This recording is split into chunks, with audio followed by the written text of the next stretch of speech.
Welcome back to my channel AK commerce classes. आज हम लोग अकाउंट्स का क्लास करने वाले हैं। टॉपिक रहेगा बेसिक कॉन्सेप्ट ऑफ अकाउंटिंग। ठीक है, आज हम लोग सबसे पहले हम लोग जान लेते हैं कि अकाउंटिंग क्या होता है। तो recording of transaction in a systematic manner, मतलब हो गया आपका कि जितने भी ट्रांजेक्शन होते हैं सब का एक सिस्टमेटिक मैनर में जो हम लोग रिकॉर्ड करते हैं उसको अकाउंटिंग बोलते हैं। ठीक है, अब दूसरा हो गया कि अकाउंटिंग हम लोग क्यों करते हैं, वाई अकाउंटिंग। ठीक है, टू एसर्टेन प्रॉफिट व लॉस जो हम लोग पीएल अकाउंट में बनाते हैं। ठीक है, पीएल अकाउंट जिसमें बनाते हैं। दूसरा हो गया आपका टू एसर्टेन, या सर्टेन मतलब पता करना, फिनेंशियल पोजीशन का पता करने के लिए जो हम लोग बैलेंस शीट जिसके लिए बनाते हैं। अब आइए हम लोग देख लेते हैं अकाउंट के कितने एक्टिविटी होते हैं। ठीक है, तो अकाउंट्स का पहला एक्टिविटी होता है इकोनॉमिक, नॉन इकोनॉमिक। दूसरा होता है रिसिप्ट, पेमेंट होता है। अब रिसिप्ट को दो भागों में भाग किया गया है। ठीक है, एक हो गया इनकम, दूसरा हो गया लाइबिलिटी। पेमेंट को भी सेम उसी तरह भाग किया गया दो भागों में, एसेट्स एक्सपेंस, दूसरा एसेट्स। ठीक है, तो ये हो गया आपका पिलर्स ऑफ अकाउंट, ये हो गया पिलर ऑफ अकाउंट, समझे। अब आइए इसका सेकेंड पार्ट देखता हूँ। देखो बच्चों, बहुत सा स्टूडेंट है जो गोल्डन रूल्स को फॉलो करते हैं। ठीक है, तो आज हम लोग गोल्डन रूल्स को फॉलो नहीं करेंगे, आज दूसरा रूल्स फॉलो करेंगे। ठीक है, गोल्डन रूल्स क्या होता है कि बहुत सारे स्टूडेंट उसको फॉलो तो करते हैं, हो सकता है कुछ दिन तक तो सीख लेते हैं, याद रहता है, लेकिन कुछ दिन बाद भूल जाते हैं। बहुत सारे स्टूडेंट दिमाग में नहीं रख पाते, तो इसके लिए वो एक दूसरा हम मेथड बनाए हैं। उस मेथड को आप देखिए, इस मेथड को पिक्चर वे में दिमाग में बैठ जाएगा, इसको भूलिएगा नहीं। तो हो गया, एक होता है इनकम लाइबिलिटी। अगर इनकम लाइबिलिटी अगर इंक्रीज़ करता है तो उसको क्या करते हैं, क्रेडिट कर देते हैं। और डिक्रीज़ होता है इनकम लाइबिलिटी तो उसको डेबिट कर देते हैं। उसी तरह एक्सपेंस और एसेट्स अगर इंक्रीज़ करता है तो उसको डेबिट कर देंगे, और एक्सपेंस बाय एसेट्स डिक्रीज़ करता है तो उसको क्रेडिट कर देते हैं। ठीक है, ये हो गया कुछ जर्नल एंट्रीज करने के मेथड्स हो गया। ठीक है, तो चलिए आइए एग्जांपल में देखते हैं उसका जर्नल एंट्रीज कैसे करते हैं। जैसे कि यहाँ पे क्वेश्चन हो गया पेड सैलरी टू स्टाफ 12,000। तो यहाँ पे जो सैलरी जो है वो क्या है, एक्सपेंस है। ठीक है, ये पेड कर रहा है, अपने स्टाफ को सैलरी पेड कर रहा है, तो क्या हो गया, सैलरी मेरा एक्सपेंस है, एक्सपेंस मेरा बढ़ रहा है, तो एक्सपेंस बढ़ेगा तो क्या हो जाएगा, डेबिट हो जाएगा। Salary account debit to staff.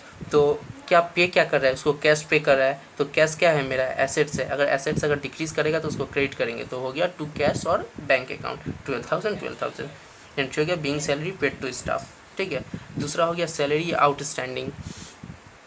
ठीक है, दूसरा हो गया आपका सैलरी आउटस्टैंडिंग। अब सैलरी आउटस्टैंडिंग क्या हो गया, सैलरी आउटस्टैंडिंग मतलब हो गया आपका लाइबिलिटी।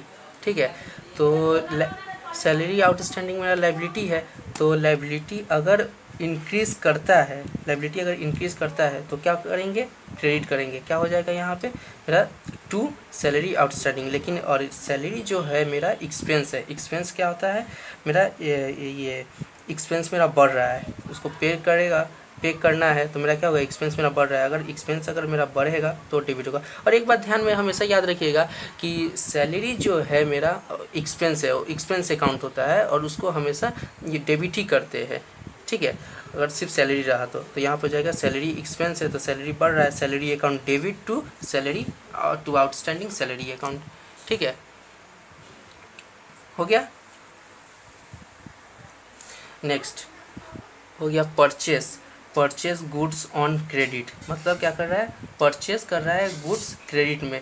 तो परचेस कर रहा है तो क्या हो रहा है, एसेट्स मेरा बढ़ रहा है, तो एसेट्स बढ़ेगा तो क्या होगा, डेबिट करेंगे। परचेस अकाउंट डेबिट टू मेरा लाइबिलिटी, क्रेडिट में परचेस कर रहा है तो मेरा क्या होगा, क्रेडिट मेरा क्रेडिटर बढ़ रहा है, क्रेडिटर मतलब लाइबिलिटी मेरा बढ़ रहा है, तो इंक्रीज इन लाइबिलिटी क्रेडिट। ठीक है, अगर लाइबिलिटी अगर मेरा इंक्रीज करता है तो क्रेडिट कर देंगे, तो हो गया being goods purchased on credit. ठीक है, ये हो गया तीसरा एग्जाम्पल। अब आइए फोर्थ एग्जाम्पल देखते हैं। फोर्थ एग्जाम्पल क्या है आपका, सोल्ड गुड्स फॉर कैश। मतलब कैश में गुड्स को सोल्ड कर रहा है, कैश में। ठीक है, तो कैश में जब गुड्स सोल्ड करेगा तो क्या आएगा मेरे पास, कैश आएगा। कैश क्या है मेरा, एसेट्स है।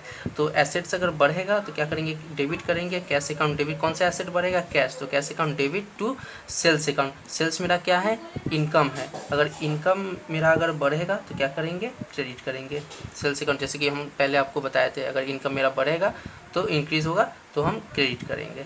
ठीक है। तो यह इसका नरेशन हो गया being good sold for cash 2000। ठीक है।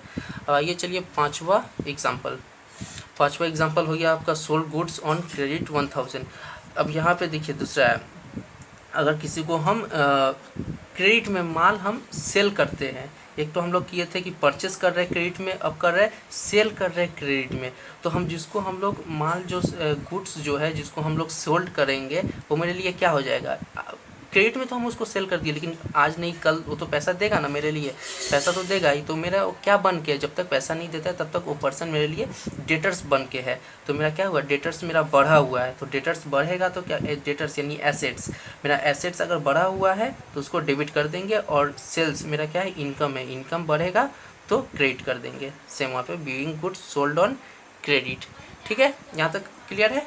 नेक्स्ट चलिए आइए अब हम लोग देखते हैं कुछ क्लासिफिकेशन ऑफ अकाउंट्स के क्लासिफिकेशन। अकाउंट्स कितने प्रकार के होते हैं, तो गाइस हमेशा दिमाग में रखिएगा कि अकाउंट्स हमेशा दो प्रकार के होते हैं, एक पर्सनल होता है और एक इम्पर्सनल होता है। यहाँ पे लिखा हुआ नहीं है, इम्पर्सनल होता है, दो प्रकार का होता है, पर्सनल इम्पर्सनल।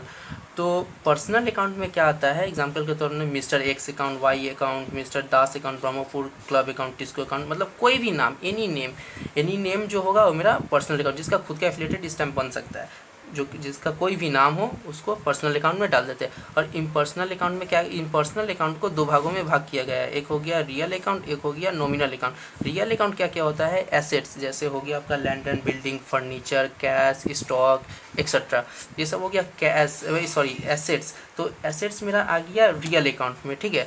और नॉमिनल अकाउंट में क्या आता है, एक्सपेंसेस आता है, किसी भी तरह का एक्सपेंस हो, लॉसेस हो, इनकम हो, गेन हो, ये सब मेरा नॉमिनल अकाउंट में आ जाता है, ठीक है। अब पर्सनल अकाउंट को भी दो भागों में भाग किया गया है, एक हो गया डेटर्स अकाउंट, एक हो गया क्रेडिटर्स अकाउंट, ठीक है। डेटर्स अकाउंट मतलब हो गया कि from home I shell get money, जिससे हम पैसा पा सकते हैं, जिससे हम पैसा पाने वाले हैं, तो उसको हम लोग डेटर्स अकाउंट समझते हैं। और क्रेडिटर्स, मेरा अगर कोई क्रेडिटर्स है तो जो हमसे पैसा पाने वाला है, to whom we have to pay, जिसे हमको पैसा पे करना है, वो हो गया मेरे लिए क्रेडिटर्स, ठीक है। तो आज का सेशन यहीं तक कंप्लीट हो रहा है, ठीक है। हो सकता, होप आप सभी को वीडियो पसंद आया हो, अगर पसंद आया हो तो लाइक, शेयर और कमेंट्स कीजिएगा। अगर किसी भी तरह का डाउट्स अगर रहा तो कमेंट सेक्शन में आप ये कमेंट करके लिख दीजिएगा, नेक्स्ट टाइम डाउट को क्लियर करने का कोशिश करेंगे, ठीक है। टाटा।